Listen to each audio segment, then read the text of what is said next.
F'reazzjoni għat-tneddija tar-regolamenti l-ġodda fir-rigward ta' żwiemel tal-karozzin, il-kuċċiera qed jinsistu li ser ikomplu jsemmaw leħinhom.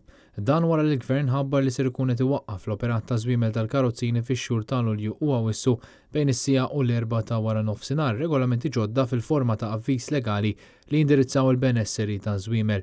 Iż-żidien ta' żwiemel sostnew ma' Net News li dan l-avviż legali ħareġ b'vendikazzjoni lejhom lejn il-familji tagħhom u anke żwiemel huma saħħu magħna li ser ikunu qed jieħdu passi legali kontra l-Gvern. Fil-fatt ninsabu informati li fis-sigħat li għaddew saret laqgħa bejn il-kuċċiera u l-avukati tagħhom u fil-ħinijiet li ġejjin ser ikun deċiż tinfetaħx kawża l-qorti jew protest ġudizzjarju kontra l-Gvern. Il-kuċċiera qalulna li kienu lesti li jsibu kompromess iżda ġew injorati mill-Gvern u issa jinsabu nkwetati fuq l-għajxien tal-familji tagħhom.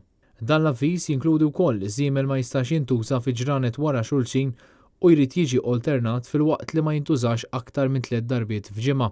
Vjaġġ bil-karozzin ma jistax jieħu iktar minn 45 minuta fil-waqt li ma jistax ikollu aktar minn 4 passiġġiera.